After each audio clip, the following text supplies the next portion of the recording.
What's good, everybody? What up? What up? What up? What up?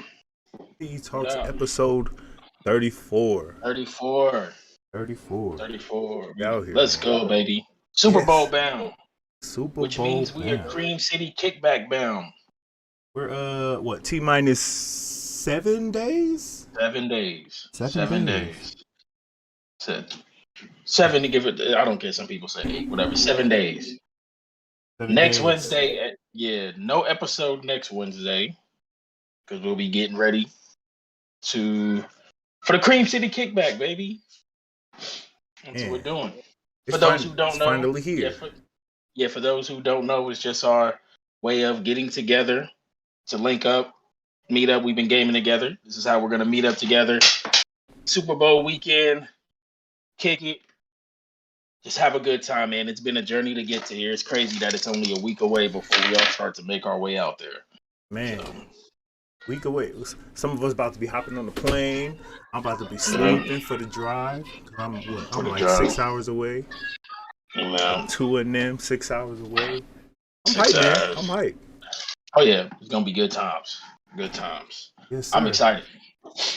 But I'm super excited. We got a couple of things to cover. Obviously, the name of the show is called Super Bowl Bound, so we're gonna hop into that for sure. But there's also some other stuff we're gonna cover with y'all. No this or that this week. We should have Polly back next week. Should have Moonwalk next week for this or that. And he might even hook us up with a double dose of this or that and what is it? I don't know why it's not coming into my head right now. Other opening segment. He might double dose it with us. Yeah. First thing we want to kick off with y'all, man. Unless you got a this or that or opening thought. No opening thoughts. No opening thoughts this week. All right, cool. Get into it, get going. First thing we're gonna jump on with y'all is we have a Pixar movie March Madness. Disney versus Pixar movie March Madness. We're gonna launch. We're gonna throw it on all the social medias. Mine, his, everything's down in the description. You click on one of our social medias, you'll see the poll pop up in there. I want y'all to go vote. First matchup. Go vote. Hey, real quick, the reason why I even went to go look for this was the Adam Sandler conversation 100% threw me off. Oh, man. So, after that, I was just browsing it and I saw this chart and I was like, maybe we should start to see who likes what movie and who doesn't. So I was like, we might as well go through this. Bro, that conversation had me shook. Yeah, how many people did not care for Adam Sandler? Yeah, never would I have thought that would ever have to be a conversation. So I was like, oh, shoot. Bro. People out here who don't like him? I was a little shook that people didn't like him. In our own chat, man, just when you think you know people, man. Man. I felt bamboozled. I was like, yo, what the heck? I was like, you know what? Let's see what this Disney Channel one, what it's working with. Let me pull up that list for y'all so y'all can see what that's gonna look like. So this is the first round. Obviously, there's a bottom bracket of this for the second half of the 16. There's 16 teams on one side, 16 movies on one side, 16 movies on the other. This is the first 8. So the first matchup we got for y'all, that's gonna be on the socials. The poll is gonna be on our TTE Facebook. It's gonna be on everything. I'm putting it on my Twitter, TTE Twitter, everything for y'all to go and vote for. First one is Lion King versus Tarzan on the Disney side of things. Lion King versus Tarzan. I feel like that's an easy one. Yeah, I really do.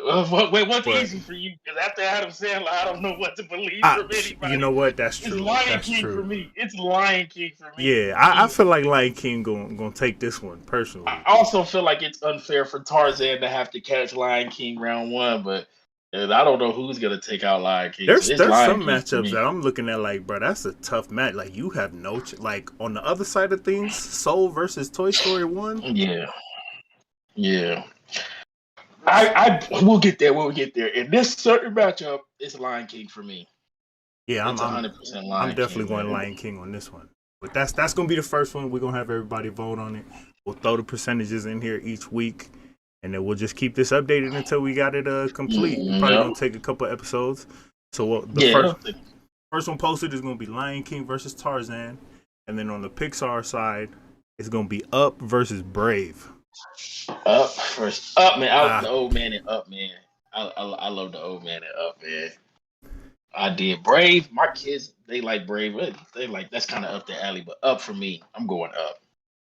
I I like got it. Up, man, but I like Brave. I don't know Up. I I don't got know it. why, but I like Brave in this one. I think Up is gonna win just because it's a little bit more popular. Yeah. But I like Up, man. Ah, I like Up, but I like yeah. Brave. I like Brave. I might If be I the was to one ask vote my, for Brave. if I was, to, I know for a fact, if I was to ask my kids, they would pick Brave over Up. So I don't know. Ooh. I'm Up though. I'm going with Up. Yeah, we gonna see how this gonna turn out. This is fun, but y'all can see a sneak peek just kind of at the other matchups. We got Princess and the Frog versus Lilo and Stitch. Oh man, My, this is like Serena said Princess and the Frog, so I don't know. she said prison. So for me, it's a tug of war on my blood rights. It's like, do I want to go on the black side? Do I want to go on his side? So I'm almost torn. You know what I'm saying? Like one of these should have had like, Oh, you know what I'm saying? she Oh said, "Why do you man. like Brave? Explain." Man, Ah, it's more relatable than Up is for me. Like, there's an old man it's and then there's a crazy. real little Boy Scout kid. And Yeah. Brave, it's like, okay, she beefing with her mama. Trying, Oh okay, man. yeah. You know what I'm saying? That's a, dang man. This one's tough. Princess and the Frog and Lilo and Stitch. Yeah, I don't, oh no, that's gonna be tough. I can't even answer right now because I might get a shoe thrown at me right here because she's Me Princess and the neither, Frog all man. the way. I'm Lilo and Stitch. Like I've told Leo, like the more I'm like, man, Princess and the Frog, man. But I watched Lilo way more than I watched Princess and the Frog though. So I think I have to go Lilo and Stitch, man. And then after that, we got Tangled, Big Hero 6. I'm Big Hero 6 all the way on Oh, this one. Big Hero 6, easy. Big Tangled Hero got 6 no chance. clears body. This is a bigger body than Lion King over Tarzan to me. Yeah. Big This Hero 6. this Big Hero 6 about to Yeah. body this one. And then Moana versus Frozen. Oh That's man. gonna be tough. That's That's gonna be gonna be tough. tough. It'll be tough. I'm going with Moana, man. I wasn't the biggest fan of Frozen. I wasn't. I But like I'm going Frozen, Moana. but watching Moana made me cry from the beginning because I'm like, that's my people, man. Yeah, I gotta go Moana, man. And then we got another sneak peek on the other side for matchups later in the weeks. It's Toy Story versus Soul. That's a body. All right. That's a Toy Story, body. man. That's a body. You got Coco versus Cars. I said this was a body, but Serena was like, "Nah, Cars was good," and I was like, Nah, Coco. It's Coco. It's Coco 100%. "Remember me." It's Coco 100%. Man, yeah, Coco's the one, and then Onward and The Good Dinosaur. Ah, that's a tough one. That's a tough mid lower tier matchup. Yeah, You know what I'm yeah. saying? That's a tough one. But The Good Dinosaur was a good one. I might have to go onward. But I probably end up getting to watch one of those again before we come back. The little fob kid got it for me, dog. Like, Oh yeah. but we gonna have to revisit these. Like I said, first matchups y'all will see on the socials is Lion King versus Tarzan and Up versus Brave. We'll revisit the kind of the breakdown on how that turns out next week. We watch Coco all the time. Coco all the time. Man, Oh yeah. man, Yeah, I Coco, love yeah, Coco. Coco, out of all of these you see right here, Coco and Big Hero 6 get the biggest play out in our house. Like, yeah, Big Hero 6 used to just be on repeat nonstop in Coco. Those are two. Like they forever got play. Anytime it's a new movie, it gets played in this house a lot. Like Soul was played a lot because of my son, but we always Yeah. go back to the throwbacks. Yeah. He don't know nothing about Lion King. I play Lion King. He like, Yeah. so I'm gonna ask a little one. He gonna be doing the voting. So Yeah, I'm gonna ask mine also. It's if y'all are watching, have your little ones vote on these. We know y'all gonna have your own personal votes. You can vote more than once. You got more than one account. It's okay. Okay. Anyways, All right, that's gonna be the matchup for this week. Um, man, the conference championship conference championship. football this last Sunday, bro. So we can start with the first matchup, AFC. Yeah, man. I ain't never been so stressed out for a team that's not mine ever before. Yeah, AFC, Cincinnati versus Kansas City. Cincinnati versus Kansas City. Let me pull up. We'll pull up the stat breakdown and kind of what that looked like. And those of y'all that are watching, y'all gonna not gonna call us crazy because if you watched last week's episode, we told y'all everything should have happened in the game in order for each of these teams to win, both in this matchup and the other matchup. We said for the Bengals to win, they could have no turnovers and how to get 2 turnovers. And that's the very Burrow threw it, so he had his interception. But that for them to get the 2 picks they did in the crucial moments that they did was it. I said that they would that Joe Mixon would have to go for $150, some crucial yards, not just no garbage yards. Yeah. $150 and 2 touchdowns. He didn't do 2 touchdowns. Collectively, they got close, 116. So, man, I didn't know, but Chris Jones doesn't have a sack in the playoffs. So I saw your post. I think it was it was Deuce's post. I saw Deuce's post. It had me weak. Deuce was on their head, but Chris Jones has not had a sack in this entire since they've been in the playoffs. He hasn't had a sack, and Burrow got away from him twice. I remember twice he got away from him, both for 3rd downs. I think Burrow, the fact that he made all his big plays on 3rd downs, 4th downs. He made big plays. I was really impressed with that. Yeah, they definitely when they got to the red zone and you was like, all right, yeah, they got Jamar 1-on-1. You knew they was gonna give it to him. But Fenton for Kansas City was like, just throw it at him. He's buns. One thing that this game did for me was Joe Burrow's here, right? Yeah. We had Joe Burrow just under that elite tier of young quarterbacks, right? You had a good point. This man what's he like 25, 26? Yeah, he's 25. 25 years old, 2nd year in the league. It was hard to throw him in that, that Justin Herbert class, but the more and more he moves on and now he's in the Super Bowl, it's hard for us to look and not put him up there with a Justin Herbert for the fact that he's in the playoffs. Herbert ain't. Yeah. And when you go look at them, and again, you got Herbert's younger, Lamar's younger, all these other guys are younger, but Burrow's dead in the middle of Mahomes and Allen age-wise. You know what I'm saying? So it's and I told y'all I just had a preference to like younger QBs because of the potential to grow. But Burrow's out of all of the elite QBs we named, he's going to be like the bottom of the most talented athleticism-wise. Not because he's not a good one, but because the other dudes all just shine in a certain respective manner. Mm-hmm. But when it comes to reading a defense and knowing how to manipulate the defense and just being real, in the big moments, he makes the plays he has to make. Like, he's not afraid of them plays.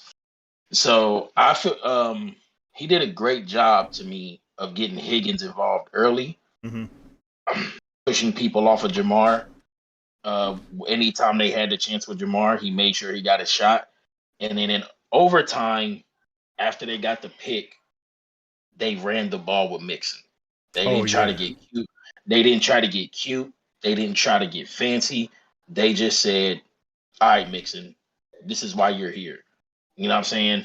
And they took that pressure off of them. The second half, Kansas City got away from the run. They got into being too cute. They ended the first half and the second half and the start of overtime. They didn't run the ball. They just started to do too much for themselves, man. And I felt like that killed them. Yeah, man. I think the start of this game, the first 2 quarters, are in typical Andy Reid fashion. They're all already drawn out. You already know he already knows what he's gonna do. He knows how he's gonna come out and attack the team. But then into the second half, when they were faced with some adversity, now they kept saying this at halftime during the halftime of this game is Bengals were down 11 during the season. Same exact situation. They were down 11, getting the ball coming out. You know, is it going to be the same outcome? And I'm like, there's no way lightning going to strike twice, man. This is the Kansas City Chiefs, hottest team in the NFL right now since what was it? Maybe week 7, week 8. Yeah. After they broke their losing streak, hottest team in the NFL, and they just stumbled in the second half. I feel like this game was a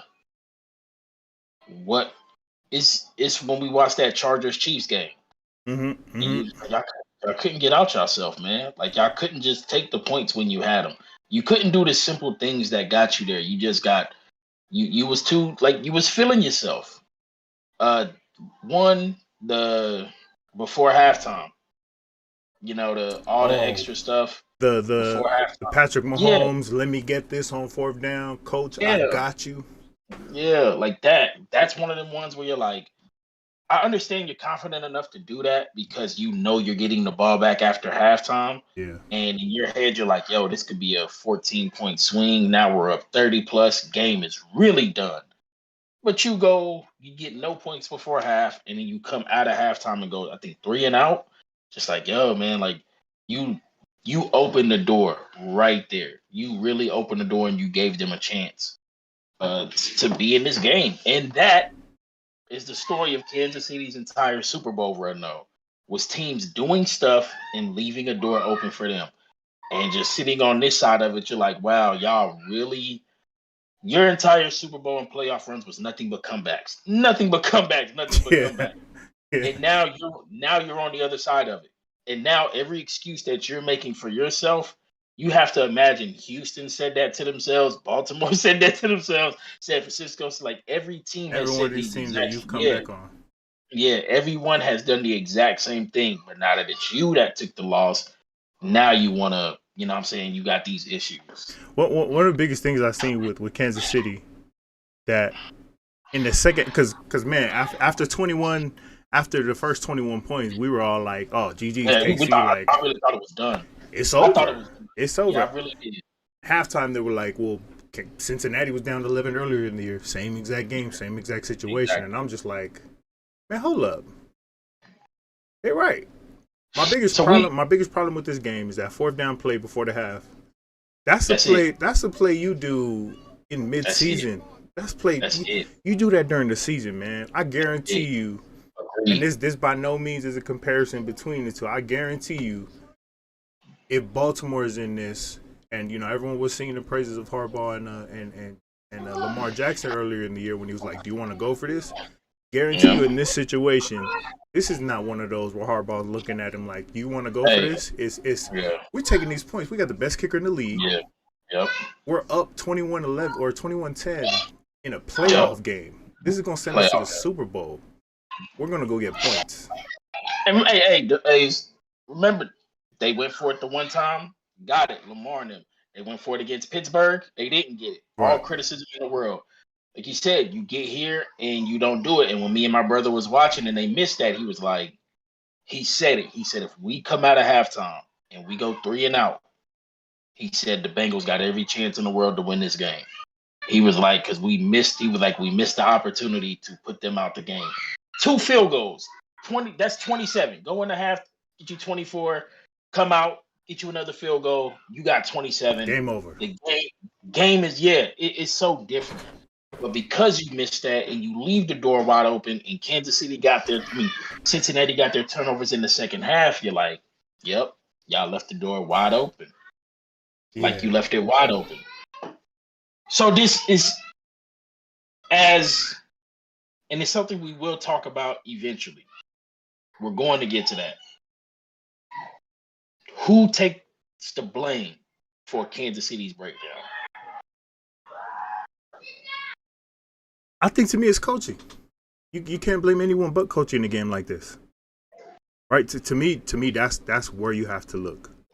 In a game like this in the playoffs, when every crucial call comes down to whether or not you're going to keep momentum or break momentum, that comes down to coaching. That comes down to being able to make these calls, make these play calls. Obviously, Andy Reid is going to be under scrutiny because of his track record in the playoffs, Yep. coming this far and essentially falling short. But I think to me, you Yep. got to look over. You got to look over to coaching and these moments when you have these big name guys like Mahomes, Tyreek Hill, Kelsey, Hardman. You got a whole stream of talent on your team. You got to make the call at these times and be like, yo, I trust you. We pay you $500 million, but we're gonna kick this field goal. Yeah. Yeah. That's where I'm looking. Bucker's a top kicker in the league too. Like, just get the points and go home. Like, Bucker's a top kicker in the league. Get some, get the points and go home. And I think like that's what happens. You said because every reason and way that I see a lot of fans here now saying the reason why they lost, I've seen Houston fans and every other fan that they beat on their playoff runs say the exact same thing. But Kansas City's response always was, well, we have a Mahomes or we got Andy and we have these supreme players. And you're like, yo, you're kind of missing. They made situational mistakes that left the door open. Now y'all turn around and make those situational mistakes that left the door open. And this is what happens when you leave.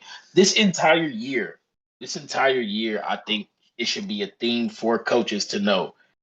I think we just really need to be practicing situational football more than anything right now. Oh yeah. Just because I think the talent gap and if you look at the way coaches are coaching against certain teams, certain players, that gap is closing.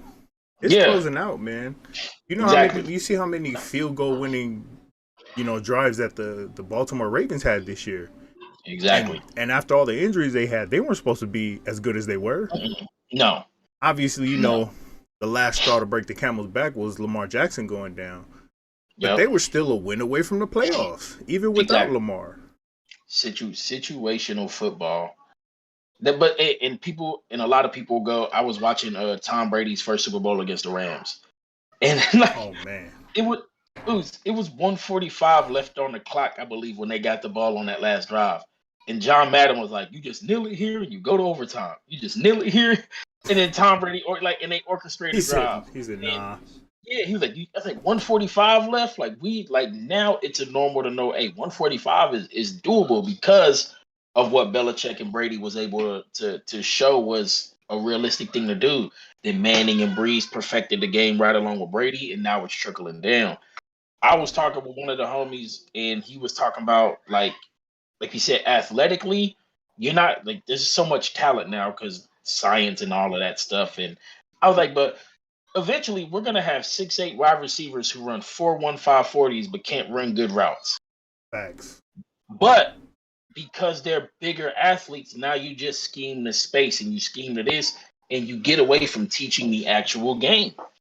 And now people don't run actual good routes, and you get people like Chase Claypool, you know what I'm saying? Oh my who are just really big athletic bodies who can run 2 or 3 routes, but nothing else.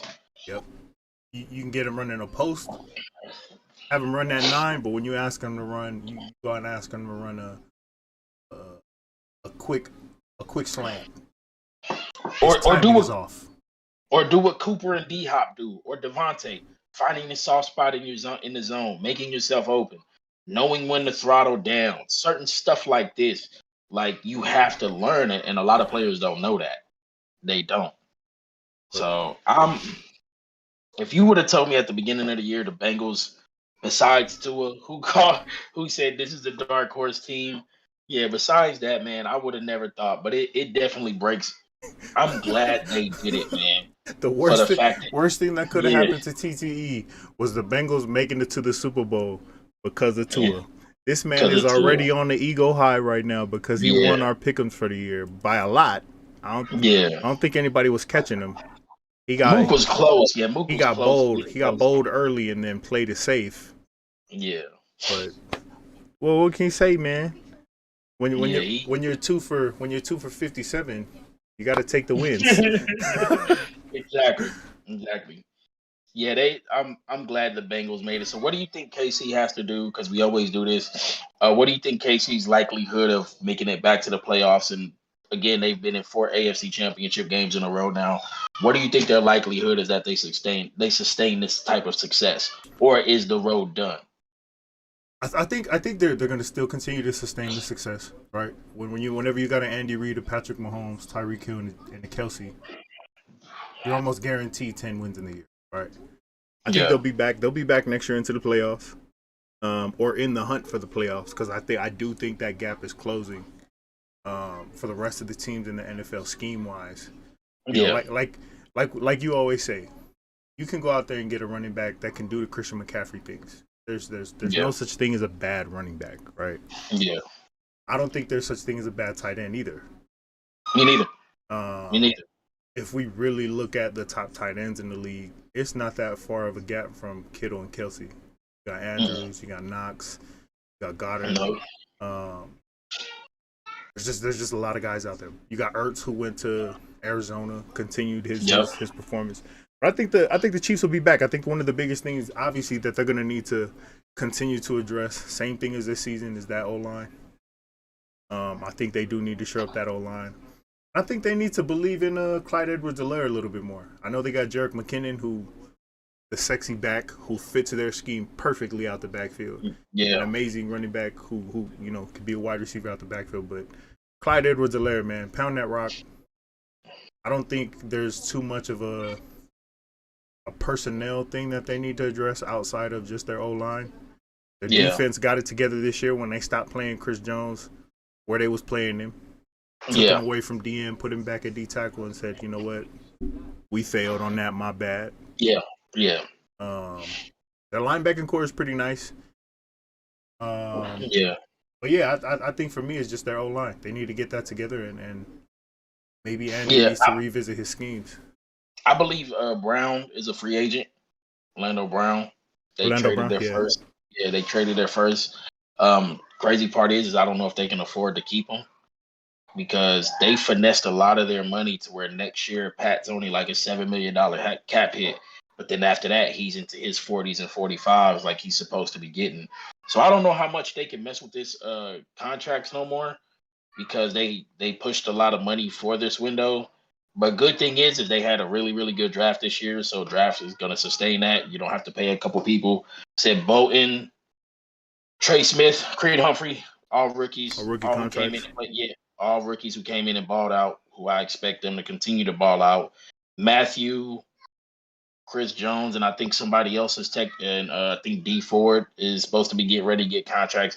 So they have to watching who they sign and who they don't sign is going to be very important because you do have to deal with probably getting ready to pay Tyreek or doing something with Tyreek and Kelsey's contracts.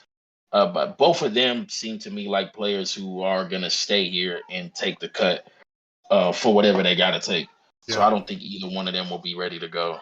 Like you said, I agree. As long as you got Andy and Pat, two of the top coaches and QB in the league, then you're always going to be a playoff team yeah, contender. Now, this is my fear. Usually, when you have a quarterback that has this much success so early, so much, an injury comes. yeah, Brady and yeah. them after Brady and them after they went that undefeated year and lost in the Super Bowl, the next game he came in a regular season and tore his ACL. Towards ACL. Manning with the neck injury. It just always Rodgers when he had his injury. It just Breeze always with his injury. Breeze. It always seems like after you've dominated like this for a while, a injury comes. So I don't want injury, but it just seems like it always happens. So I do think the rest we do have teams who suffer from a lot of health, but Kansas City wise, I do believe as long as that core of Kelsey, Mahomes, Hill, and Andy are together, they're a playoff team. Yeah. They will always be a playoff team. Um, I Who, do think who are they're some of the drafting. free agents for them? You think they could go pick up on a minimum? Because the drafting is great, right? They got McCole Hardman. They still got some other receivers that are great, but I do think they need another receiver who is So if I that was route them, guy. I would ship. I would ship mid. I would even ship my late first if I had to go pick up Calvin Ridley. Ooh. There was rumors of Juju now wanting to come to KC. I don't know how true that is, but it was like the first thing that part because KC gave him the offer last year. I believe. And I believe it was like I think it was the exact same offer Pittsburgh gave him. He just chose to stay in Pittsburgh. But again, I have to double check that mess. But that kind of came out. Brandon Cooks would be somebody who I would say bring here. Ooh. Yeah. Brandon Cooks would be somebody who I would say, hey, KC, you guys want another one. Because people forget that year that they lost in the AFC Championship the game to Brady, they had Hunt and they had Sammy Watkins. Mm-hmm. They had Sammy Watkins when they won the Super Bowl. You need to go find you a polished route runner on the opposite end who's really going to win that one-on-ones. Juju said he wants to catch balls from Dak. So yeah, don't nobody want to catch passes from Dak. I seen a meme earlier that says Joe Burrow already has more wins in one postseason than Dak has his whole career. It's ridiculous. It's ridiculous. Which is crazy, right? So I also seen another crazy stat that said Joe Burrow is undefeated in these types of games. Yeah, any winner go home game, he's undefeated in. Like college playoffs to now to every game he had a win to become a playoff team. A winner go home game, he hasn't lost. That's crazy. And I mean, we see these kind of stats of guys coming into the NFL. Like we saw Trevor Lawrence undefeated. He never lost a game. You know, dating back to high school or something like that. Yeah. Came in and got a losing record. So it's like, here's your humble pie, bro. But to see a Joe Burrow coming into games like this, winner go home, man, is undefeated. Yeah, it's crazy. That's crazy. But we'll get to that matchup. We got Rams 49ers now. Rams 49ers. Great game. I'll go ahead and go there. And as many things as happens in that game. When he dropped that pick, when the safety for 49ers dropped that pick, I knew that was the game. That was the game. Because if he catches that pick, Matt Stafford gets roasted. It becomes for the entire summer. We just talk about how Matthew Stafford showed his old colors. But he dropped that pick. Matt started to dot them up. Game over. When he dropped that pick, that was the most careless throw he's ever made all season. Underthrew his receiver. He threw it dead in the middle. Like underthrew his receiver. That looked like a throw that Tom Brady made last year, where everybody was like, "Does Tom still have the arm strength?" Yeah. I was like, Matt, what you doing, dog? Like, both your receivers is. This was a fairly defensive, fairly bad coach game to me. You know what I'm saying? Like this, cause shit. Like when Kyle had the game in control, his play calling got iffy. When McVay was trying to come back, he did them 2 questionable challenges, and you're like, "What are y'all doing?" You know what I'm saying? Like it's like neither one of y'all y'all are locking this up. I think they was outthinking each other. They was overthinking each other. They was overthinking it. I 100% agree with that. I think they was overthinking it. And when that pick dropped, like you said, I was just like, you know what? It's over. They're gonna go down and they're gonna score now, and then they're gonna come back and get another one. And they did. I felt so bad because I knew once that it dropped, I was like, yo, that was the game. I was like, that was the game. One thing I do want to call out for everybody watching and all the future episodes, all the TikToks we probably gonna make off of this. What did we say each team had to do in order for them to win? You had the Jimmy Garoppolo call, and I'll go ahead and let you repeat that now for everybody, for the record. So he had to do 3 TDs. 3 touchdowns, no interceptions. In order for them to win. 3 touchdowns, no interceptions. They are a touchdown away from winning this game. Touchdown away and an interception away from winning this game. I made the call that Cooper Kupp is going to need to have 12 catches, 150 yards, 2 touchdowns in order for them to win this game. Cooper Kupp ends up with 11 catches, 142, 2 touchdowns. OBJ with a great game. 9 catches, 143. A quiet 9-1. Quiet 9-113. Crazy. Yeah. When your second best receiver on the team is Odell Beckham Jr., oh, man. Yeah. It's though they're man, yeah. Jimmy G, man, I know he missed Kittle. Like I see he missed Kittle again, like they did in Green Bay. Kittle dropped the one in Green Bay, but I think he was just a little off on the one, like cover two, kind of post route, kind of just missed. He sat Kittle there in the middle. Yeah, so it was the game again, man. You just kind of look and you're like, yo, like you said, think when it came down to it, they both kind of outcoached themselves. You know, Jimmy G wasn't able to put some things together. Like we said, we thought that the Rams was going to shut down the run game a little more. That's why we said Jimmy G had to have 3 TDs. We said that if the 49ers couldn't contain Cooper Kupp, that they wouldn't have a chance. And they did. And Cooper Kupp killed them when it mattered most, man. Like it really did. Hey, man. Aaron Donald and them boys, right? They're obviously, it ain't gonna show up on the stat sheet. It'll probably show up as hurries or quarterback hits. Aaron Donald, Von Miller, that whole defensive line, Jimmy G problems. Also, one of the big pickups that they picked up out of retirement, Eric Weddle led the game in tackles, man. Debo had a better quarterback and coach, they win. If Debo had Trey Lance, they would have won. Yeah. So and that comes to what like the likelihood of the 49ers repeating this success. They've been to NFC Championship game 2 out of 3 years. Last year they was injured. Year before they lost to Kansas City. Now they lose to the Rams. Jimmy G is officially going to be leaving San Fran because they done made the talks now, and him and Lynch have come to the agreement, and he was like, "Yo, just send me to a winning team." He was like, he just prefers to go to a team that's trying to win. So I don't know what team's going to take him though. I don't think anyone. Actually, I do think he fits as a starting quarterback somewhere.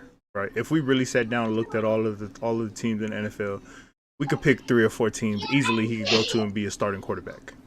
So the very, very, very first list I saw said Pittsburgh, Minnesota, Houston, and Denver. That was the first. I don't think he makes any of those teams better except for Denver, personally. But I also think you don't want to invest whatever he has left in his contract into a maybe. Yeah, he's a huge maybe quarterback. Yeah, Jimmy G to the Bucks. Jimmy G. Typical Jimmy G fashion to follow up Tom Brady. Yeah, but we know the type of O-line they have. That's true. So one thing for sure that Tampa Bay is going to keep at minimum is they're going to keep that O-line, and they're going to keep Mike Evans. They're going to keep Vita Vea, and they're going to keep Sean Murphy Button. God, whatever his name is. That is 100% who's for a guaranteed fact coming back to Tampa. It's the O-line, Mike Evans, Vita Vea in the secondary. But the secondary wasn't that great, but they were also young, so they could still learn. Yeah. You know what I'm saying? So that's a great core to bring back. Yeah, that's a great core to bring back. You don't know if you're getting Devin White back. You don't know if Levante David's coming back. You don't know if Chris Godwin's coming back. Gronk. We don't know what happens. Godwin might not even play next year with the ACL. Yeah. So now, again, if you slide again, Jimmy G's had protection. It's not like he hasn't had protection, though. That's not the issue. Yeah. He's had a healthy line. Honestly, I think Jimmy G is right now his biggest problem is Shanahan. The type of offense that Shanahan calls is the reason Jimmy G isn't as successful. Right? If you take it back to when he was with Bill Belichick, right? This is just a reach. Bill Belichick is a run heavy, scheduled pass. Like when it comes to throwing the ball, it's a very scheduled thing. He had the Wes Welkers, he had the Gronks, he had a bunch of receivers that are just some nobody receivers for the most part, outside of the Randy Moss days. But when you're on a Bill Belichick run heavy team, it makes it a lot easier to throw into those windows. Yeah, we're not asking you to go out there and do the Tom Brady thing, because Tom Brady is a master at those scheduled throws in his Patriot days. Then you put him with a guy like Shanahan, where it's like, I want to air this out. We got some receivers. We got Ayuk. We got Debo. We got Kittle. I just need you to find a window to throw it into. Yeah. Jimmy G is like, hey, bro, I don't know how good you thought I Yeah. was, but that ain't me. Yeah. So I do think he's gonna fit somewhere. Minnesota to me isn't the place. You got hell of a route runners over there. They're gonna have a whole new Yeah. coaching staff. They just actually, right before we got on, they're gonna be the Rams offensive coordinator, Kevin McConnell, is going to Minnesota. So yeah, like they just announced that it's official. They did it quick too because Harbaugh, I guess, left the meeting and he called Michigan, was like, "Okay, I'm coming back," and then it was like, He said, I he's want like, to coach "Yeah, this team." I left work," and it was Harbaugh said he's going back to Michigan. Then the Vikings called everybody and said they no longer interested. And then right before we got on, it was like Kevin McConnell will be the will be the Vikings coach. I don't even think he got an interview. Oh dang. Yeah, because they couldn't interview him because they said they asked too late and he's still technically playing, so they can't. They did it laid out the window. So I guess it was kind of just like you trying to pull up? All right, sure, I pull up. And that was it. Hey, big head. Yeah, that's really what it sounds like it was. Like they just kind of took that leap. As far as what the 49ers need going into the offseason, man, this is one of those teams that we talked about before that is a quarterback away from a Super Bowl. Literally a quarterback away from the Super Bowl. Right? You take Jimmy G out, you put in let's go down the list of starting quarterbacks. You put in a Russell Wilson, Super Bowl. You put in Aaron Rodgers, Super Bowl. Who's a couple of the other starting quarterbacks that's pretty much up for a trade discussion in this next year? Yeah. Rodgers. You could throw Carson Wentz in the conversation, who might not be in Indianapolis next year. Super Bowl. I think I don't think San Fran can. Well, they got Trey sitting, and you invested too much draft capital into bringing Trey, so you have to play Trey.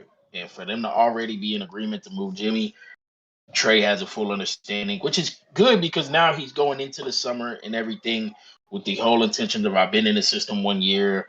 I know I'm going in as a starter next year. So I think it gives everybody the opportunity to have that ability to work together early as possible and come in.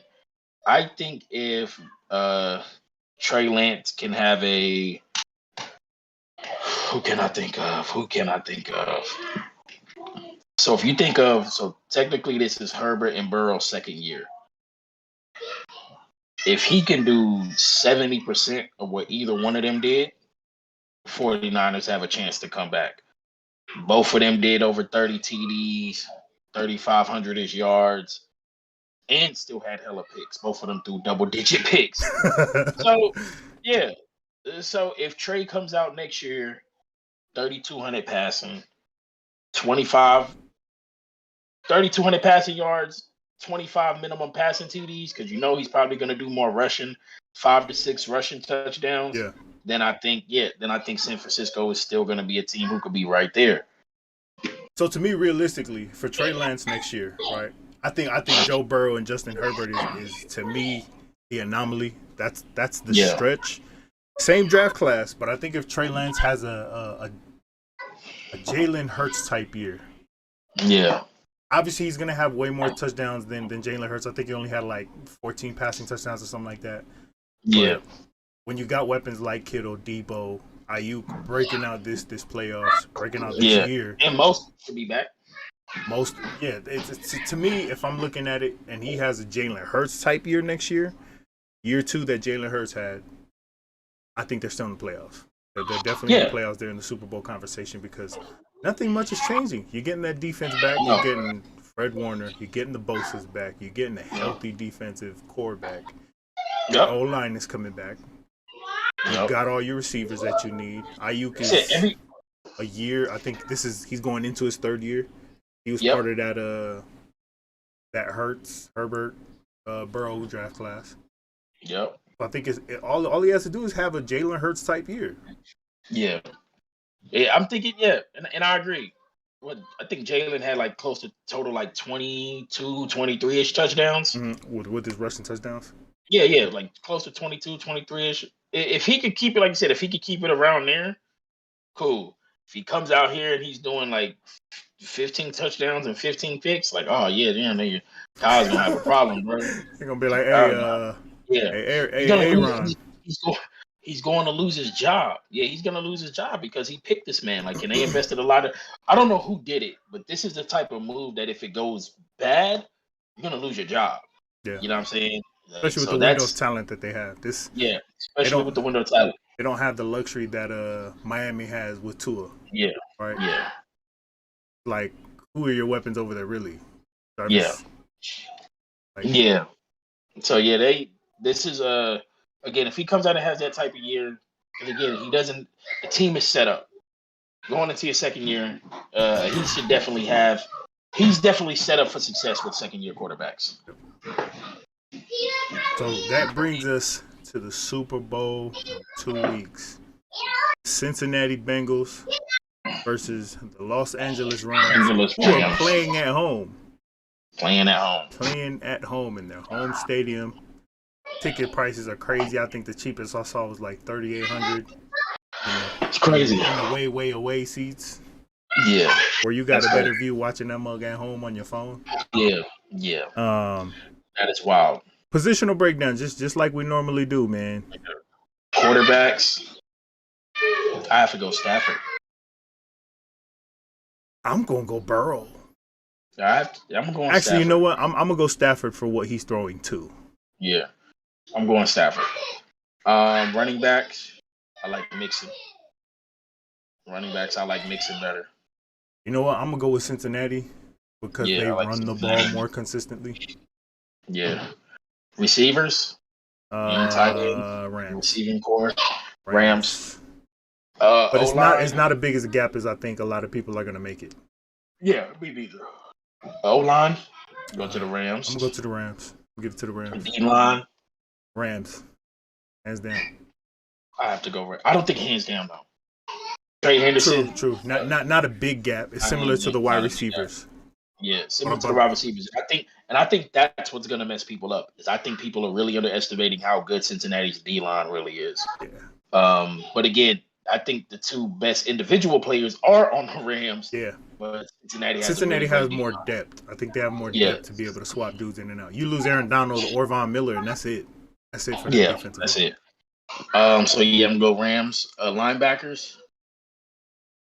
Oh man, this might be a tie. Yeah, this might be a tie for me. It's too close. I'm gonna go the Bengals, just because the Rams don't ask their linebackers to do as much as the Bengals do. Yeah. Secondary. Rams. I think Rams. And coach. Rams. McVay. I'm gonna say McVay with this caveat. I hope this man doesn't outcoach himself this week again, or in 2 weeks, because like after that game against Shanahan, yes, you made it over the hump. You beat the dude that you done been losing to your whole damn coaching career, but you also showed that you're a dude that'll second guess himself if you run into situations like that. But if Cincinnati kicker comes out to win it, they won because it's cold. Cincinnati kicker is cold blooded. That man said, "Guess we're going to the conference championship." Yeah, Cincinnati kicker is cold blooded. Cincinnati kicker is cold blooded. I mess with him. What do you think would be not the headlines out of this Super Bowl? It was one of the things.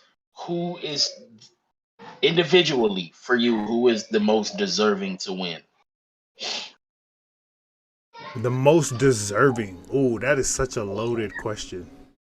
Me, it's Aaron Donald's the most single deserving person on either side of this ball to deserve a ring. I think Aaron Donald is. And then I think second for me will be Jalen Ramsey. Yeah. Aaron Donald, just his dominance, him playing, and the level he's played at, the mindset he stuck through it from everything. That alone for me, Jalen Ramsey. Remember, 2015, they was in the AFC Championship game with the Jags. People act like people act like that part of history just didn't happen. Yeah. With Blake Bortles at quarterback, and Jalen Ramsey was snapped on, and he got suspended for speaking out about that stuff. So And I the think, very next year, Blake Bortles yeah, gone, Jags down the toilet. Bortles gone. Jags down the toilet. So Donald and Ramsey are 1 and 2 for me.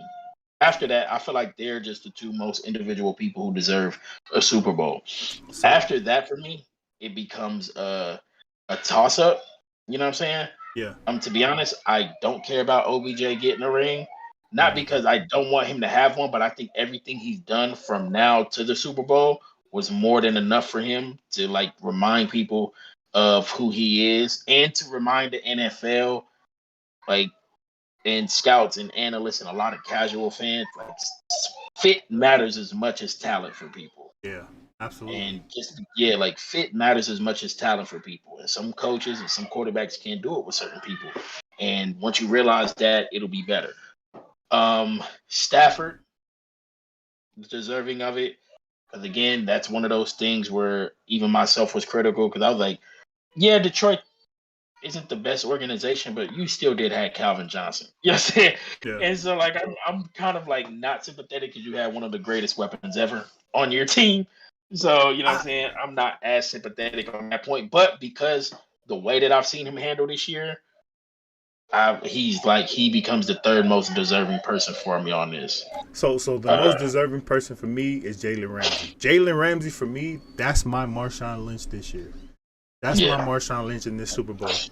If Jalen Ramsey finds a way to be the MVP of this Super Bowl, which I think he's going to find a way, because Yeah. Joe Burrow got some bolos and he don't care who he's throwing at. Mhm. I think if Jalen Ramsey finds a way to be the MVP of this game, which that's a whole nother conversation, but to me, I think Jalen Ramsey is the most deserving, just because when we talk about lockdown corners, we talk about lockdown, not Richard Sherman type lockdown where you can go and sit in the zone and lock down Yeah, one yeah. third of the field. We talking He about a followed. lockdown corner. This man is probably one of the most dominant that we've seen since the 2 year span of Revis Island, Yep. right? Like, and I think I'm gonna keep saying this. He's my Marshawn Lynch this year. He's Yep. that dark horse dude that the NFL is like, I don't want this dude to be the face of the league. What you mean? Yeah. Yeah. Next, I want to say Aaron Donald, but I gotta go with Matt Stafford, man. I gotta go with Matthew Yeah. Stafford. After seeing the Detroit Lions team that this man was on for his whole career, yes, he Yeah. had a Calvin Johnson, but man, Yeah. I don't think that man has ever seen a winning season in his career. Yeah. And to Yeah, go like to two. go from that to Super Bowl, the first year with the team, after this team say, "Yo, I'm a bet on you," that to me told me everything that it wasn't Jared Goff that was, it wasn't, the fact that he was bad in a bad organization in Detroit. Yeah. He was just good being dragged down by a bad organization. Yeah. We're Yeah. seeing we're seeing that with Jared Goff now. He's over there. He's Mhm. decent. He took this team to the Super Bowl with Yeah. less talent, Yeah. but not even he could go to Detroit and do anything over there. So to me, Yeah. it's Matt Stafford is right there with Aaron Donald. I think when it comes to the most deserving of this Super Bowl. Whitworth is another one for me because he's like 40 playing left tackle. You know what I'm saying? Like, so I think if he catches his, he'll be ready to walk up out the door. Be And then like, all right, then y'all, yeah. I'm out And this. then and so this just recently popped up for me. But the only Bengal who I would want to see win would be Eli Apple. And I Eli can't believe that. Apple. And the only reason why I'm saying this is because on Twitter over the last 2 weeks, he's been getting roasted. But he asked for it because something happened. And when I came into the conversation, I didn't get in there, I just watching it. He said something about the Giants have some of the worst fans, and then he said the Saints is close second. And then Saints fans and JTN got a hold of it and started to roast him. Absolutely roast him, right? Jamar Chase even goes up and he's like, yo, I follow too many New Orleans people's Louisiana people to see what's going on. And then Eli Apple, you know what I'm saying? He's dishing it back when they beat Kansas City, which I feel like he's accepting the villain role. He like called out Tyreek Hill, was like he's a baby, and was like, I'll buy y'all I'll Super buy Bowl you Super tickets. Bowl Yeah, tickets. yeah. So like he's accepting the villain role right now. But then something else happened just 2 days ago that I found out that was like, I hope this dude kind of wins it now. he was on Carolina's roster for like 2 weeks, and Matt Rule released him. And now he said when Matt Rule released him, Matt Rule told him you will never play for another team.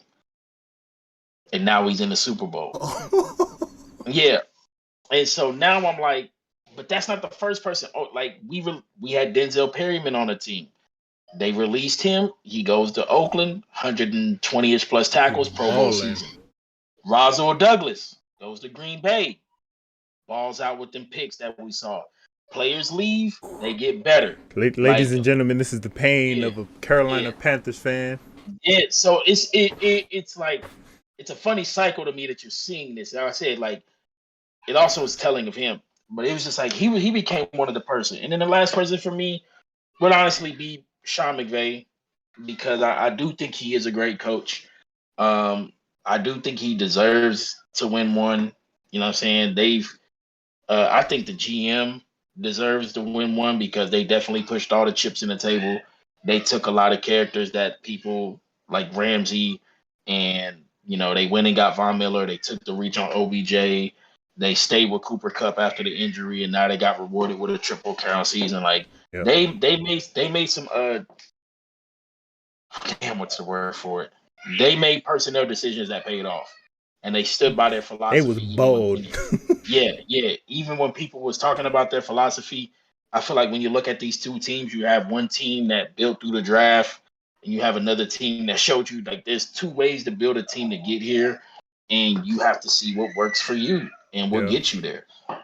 So it's gonna be dope, man. Especially for the fact that they're at home. If they can win it at home and be the second team in a row to have a home team Super Bowl.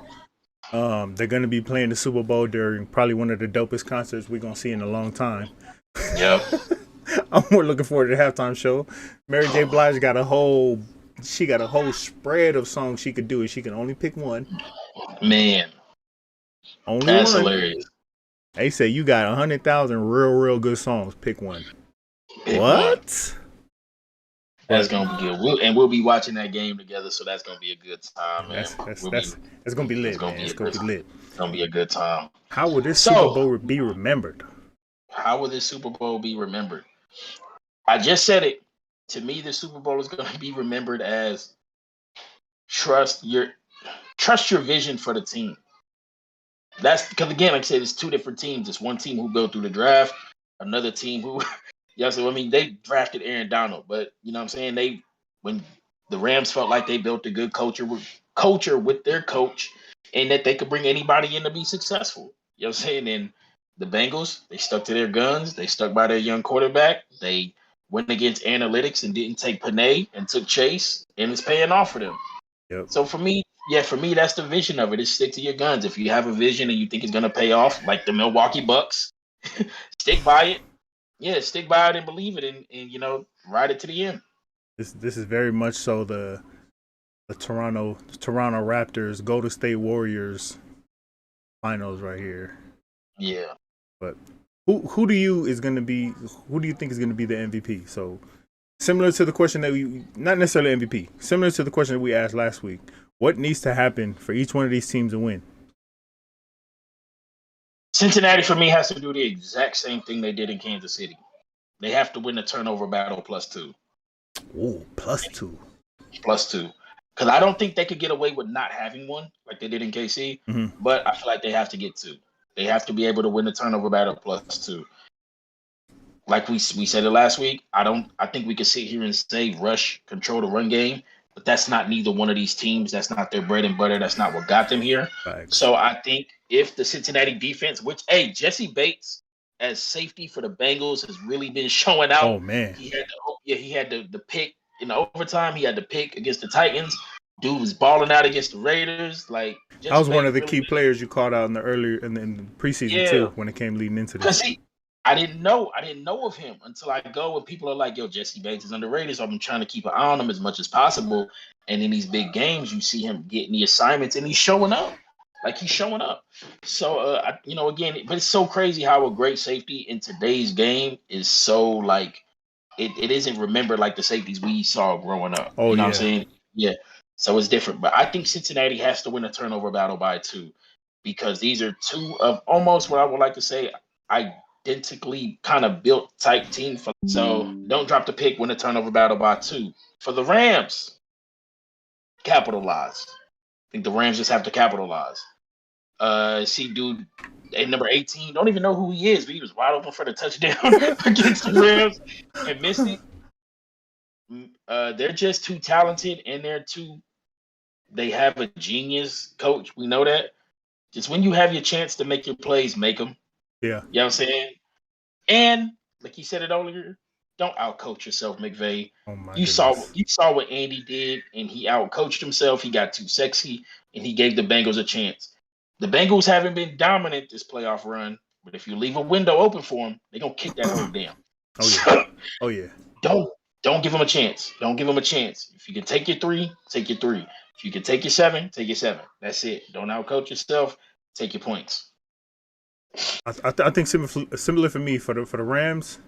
Actually, I'm gonna start with the Cincinnati Bengals. For the Bengals to win this game, I think we're gonna need to see a real. I don't think they got to play their best game, but we're gonna need to see a real good game from Jamar Chase and Joe Burrow. Last game, Jamar Chase wasn't the star of the game, right? It was Wiggins. Yep. I don't think that happens this game.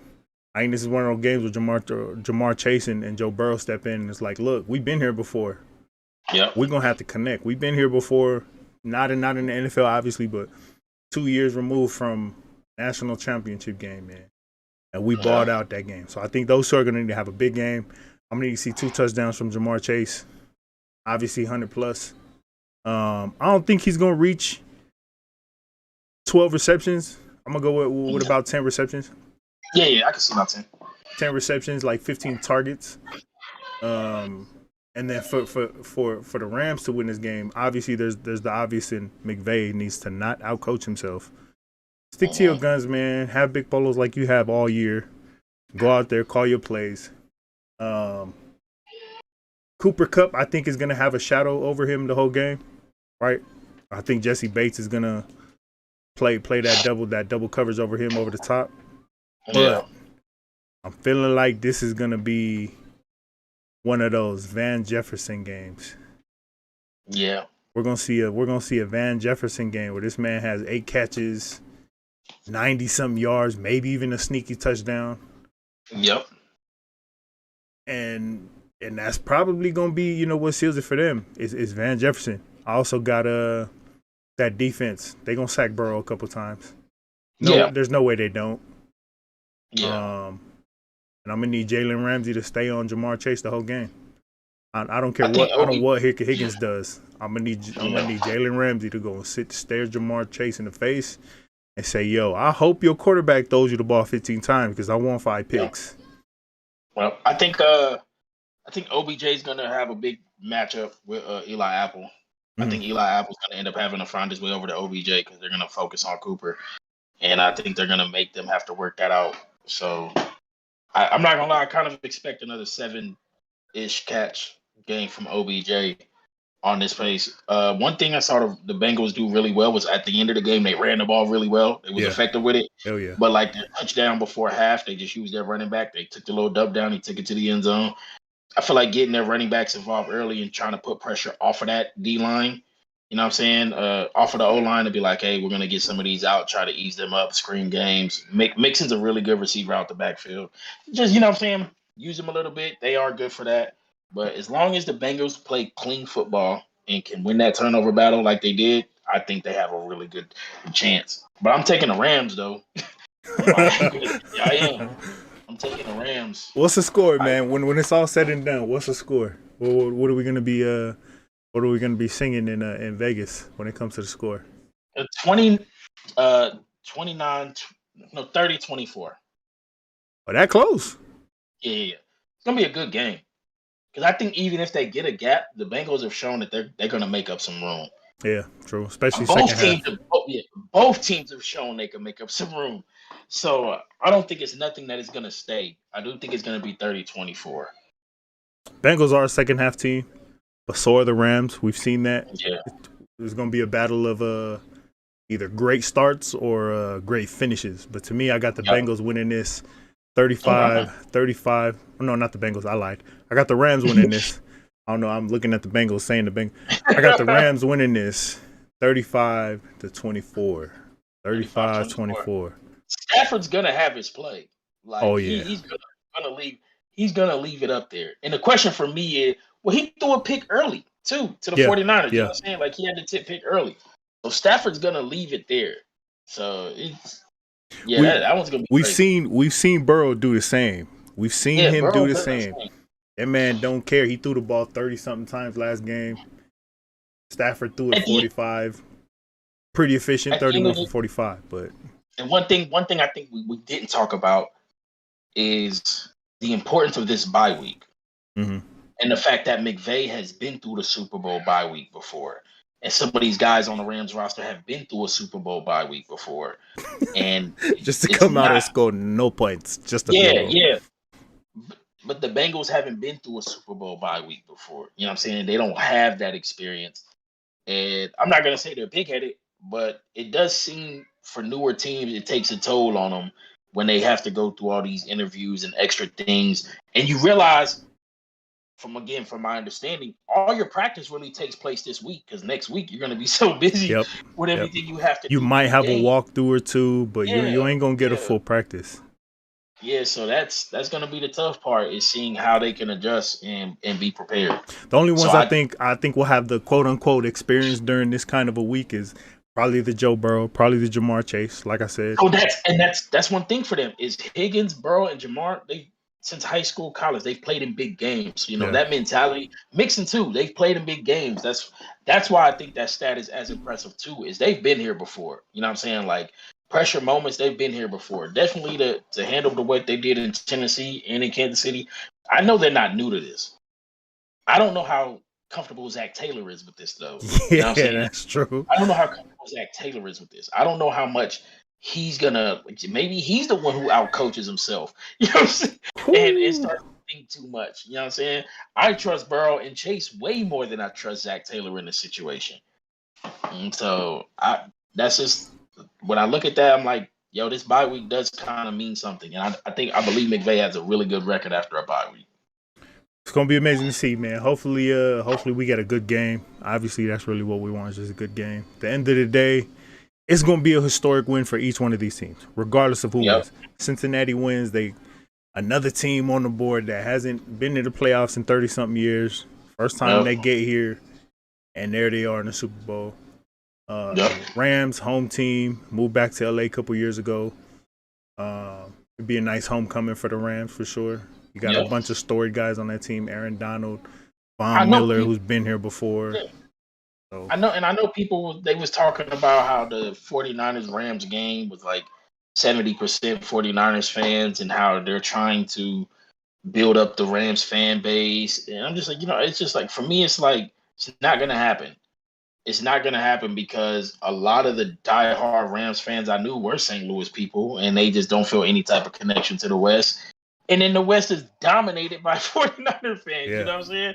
They're going to end up being, they're going to end up being Chiefs fans. Yeah, and they're dominated by, Raiders fans. I think a lot of people forget that some of these foundational franchises, they got third, fourth generation fans in their family. You know what I'm saying?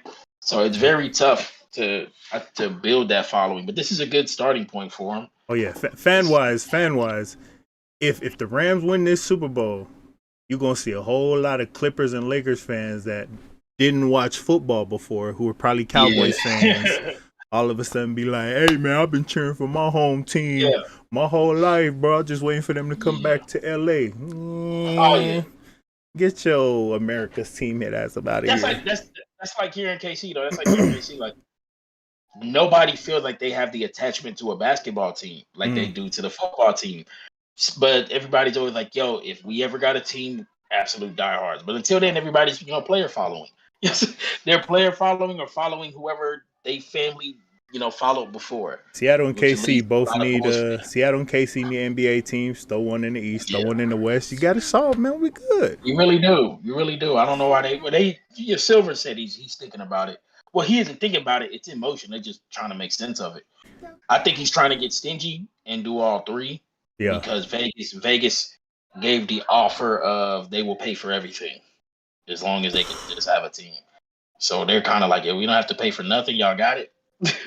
Hey, Especially if since they there's got any talks of a team going to Vegas, I'm buying the house out there. I'm moving to Vegas. yeah, because they got Not for the they fact to be out there cheering for them, but that real estate about to look good. yeah. Oh yeah, 'cause remember they got the WNBA team. The Mhm. Raiders came, Las Vegas Aces. They got a hockey team. Like they got everything, and they was like, "Yo, we'll front the bill. Like we just want a team." And so I think in 2 years, 3 years, we'll hear something. They're gonna be like, it's gonna pay for itself in 2-3 years, anyways. Yeah. Oh yeah. Oh yeah. Definitely. All right, man. That's the Super Bowl. That's our Super Bowl picks. Looks like we're going with the Rams. I don't want to say deciding win, but it's gonna be a deciding win. So it's gonna be pretty decisive for the Rams to come out on top. Yep. But I think all the odds are on their side too, betting odds. Yeah. So we'll see what happens, man. We'll see what happens. That moves us into the NBA. NBA. We ain't talked about the NBA, heavy in a minute. We're not gonna get too deep on this one, but we're gonna talk about the NBA All-Star. NBA All-Star game and NBA All-Star starters. What are your thoughts so far? Can't disagree with none of them. I actually like them. I do like the list we saw. I believe the East is Trae Young, DeMar DeRozan, KD, Giannis, and who else? But KD's not gonna play because he's hurt. But he said he'll do the captain stuff, and he'll still pick. Team LeBron is undefeated in the All-Star game, right? Gonna continue to be undefeated. But here's the Eastern Conference starters. We got Kevin Durant, Giannis Antetokounmpo, Joel Embiid, Trae Young, and DeMar DeRozan. Yeah. We got the TTE quarter of the way MVP and DeMar DeRozan coming out for the East. And then in the West, we got LeBron, Nikola Jokic, Andrew Wiggins, Steph Curry, and first time All-Star right into the starting lineup, John Morant. It's gonna be a hell of a game, man. And I think so. This is where the LA part of everything comes into play. LeBron has been on the shelf the last couple of games because he has knee swelling. Yeah. I just think he's getting ready. Now that AD's healthy, it's like, all right, dog, you had your rest. Let me take a step back. Get ready for the All-Star game. Yeah. Get ready for that second half of the season. So, surprise on the starter, Andrew Wiggins, man. What are your thoughts? So after kind of hearing around, I know initially when people hear, people are like, why not Luka? But Luka is a point guard. You know what I'm saying? Like he's written down as a guard, and I think it matters how you get, what position you're down as. I'm glad Wiggins is there. I think it shows the talent-wise, nobody's denied the talent. And I think when you finally find yourself in a situation that is willing to help develop you, be patient with you, and put you in a great situation to succeed, this is what could happen.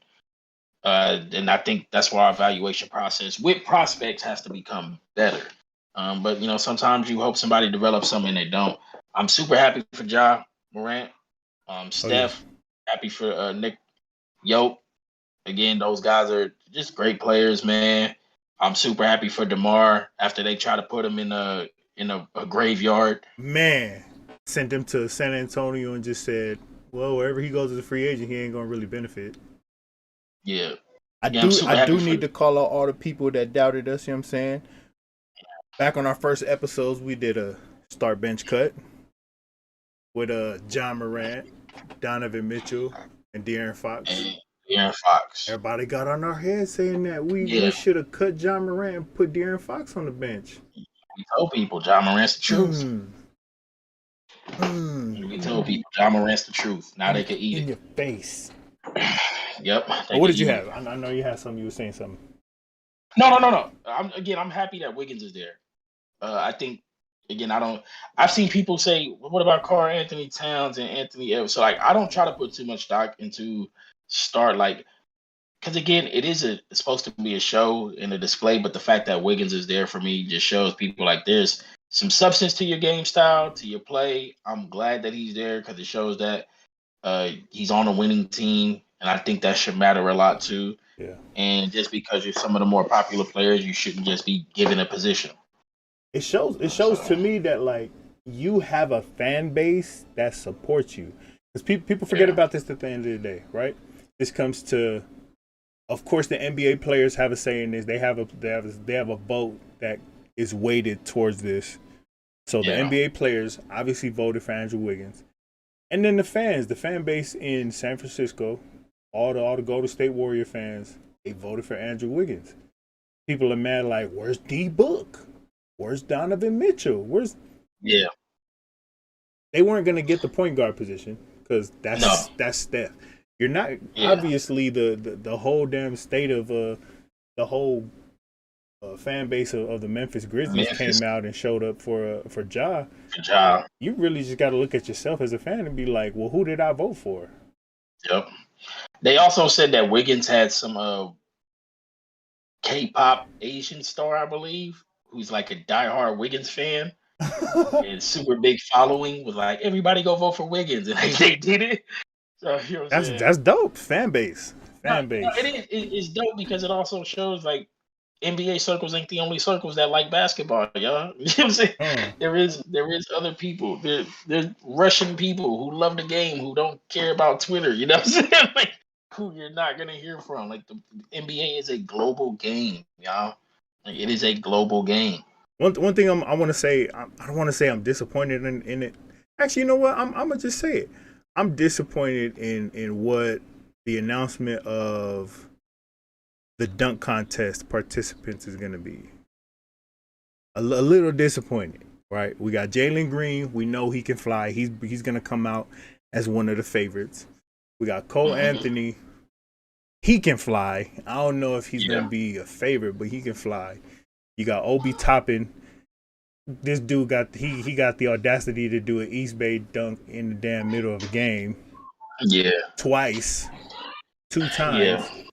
And then we got Juan Toscano Anderson, who I didn't even know he could dunk like that. yeah. He got his dunk on. I think McGee or somebody this year. He posted somebody, not McGee, but he did poster somebody this year, and that's when I seen him. He got bunnies though. Like he does remind me of when like JaVale McGee and Dwight Howard went in there, bigger, athletic Ooh, dude, long. okay. I know Cole. Like I said, I know Cole Anthony and Green got bunnies. I knew Obi would be in it somehow, but we do know for one thing, a really good showing at the dunk contest will get you a lot of fans, and it'll move Oh your yeah. stock up in a lot of ways. And I feel like definitely for Obi and Cole Anthony, just becoming a fan favorite in this situation would do really good for both of their personal brands because right now we know Cole being kind of stuck between that mess in Orlando. We're having so many guards. And then the rumors of Julius Randle, quote unquote, being on the trade block. It's kind of like, yo, if Obi shows out, Knicks Twitter will go crazy. Knicks front office will be like, why we keep Randall? We got Obi, you know? He Facts. dunked onto the chat, and then they'll ship Randall Facts. out, and then somebody will ship for Cole, and you kind of raise your stock a little bit. I mean, That's it. we So, saw that with Aaron Gordon, right? Aaron Aaron Gordon Gordon. came out back to back years. I think 3 years in a row out there Yep. against a Zach Levine. He lost to Derek Jones, I think his name is. Mhm. And I mean, Derek was playing a vital role over on the Bulls. You know what I'm saying? Yep. Before that, he was over with the Trailblazers. But I do think the dunk contest could be big for guys like this. Jalen Green, I don't think it'll be as beneficial for him. This is more of a I got Yeah. bunnies. I'm a rookie. I'm sitting Yeah. behind KPJ anyways. I'm hitting the Yeah. freshman wall. So I think they got it. Well, they they knew they wasn't contending this year, but I do think they got to find a better beneficial system for themselves down there. Maybe yeah, start to clean house and do something. Not clean house, but yeah, yes, they should be shipping Christian Wood away for something. yeah. I think that's why they've been playing him. They've been playing him real heavy lately. Yeah.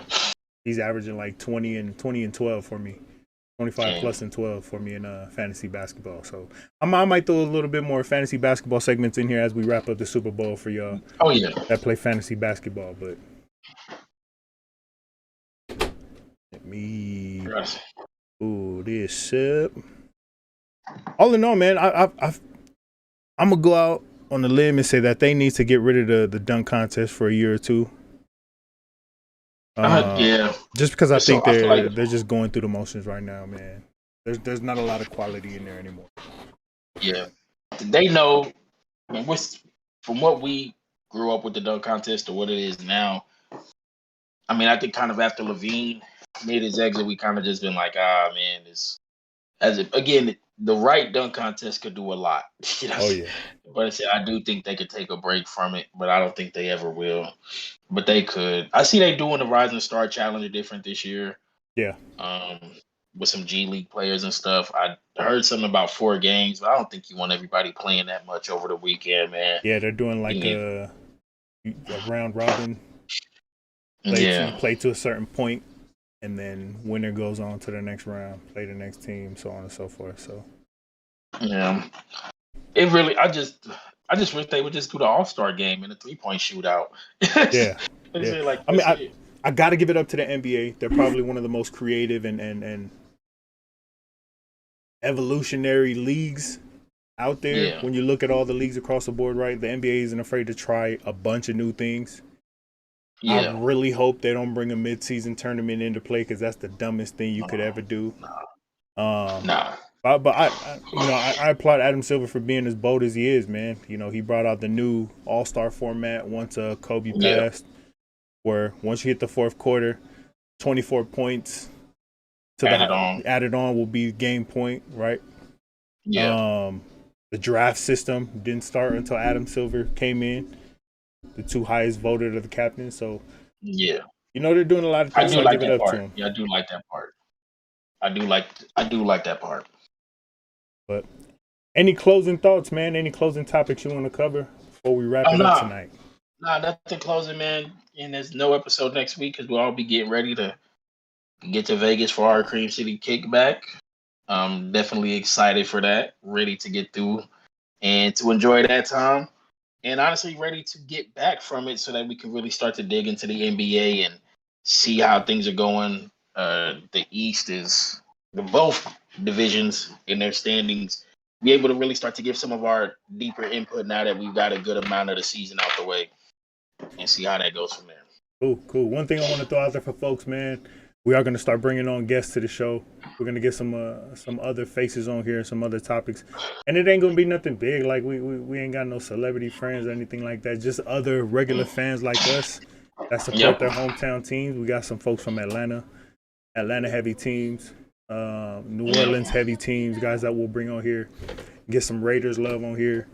But the more interactive you guys are and chat with us, the more interactive you are with the comments, kind of, letting us know what y'all want to see. Things like that. The more we can plan out bringing stuff out for y'all, getting some of you guys on the episode, and we appreciate every ounce of support because as we've been doing this, it's been growing number wise, and it's not about the numbers, but we do know a simple sub and a like means a lot. It's your time and attention to us, and we just want to repay y'all by giving y'all quality stuff, something that we love to do. Yes, sir. We just a bunch of dudes, man. We like talking sports. We gonna do this anyways, even if we just talking to us. Yeah. We like talking sports, so we appreciate the support from everybody.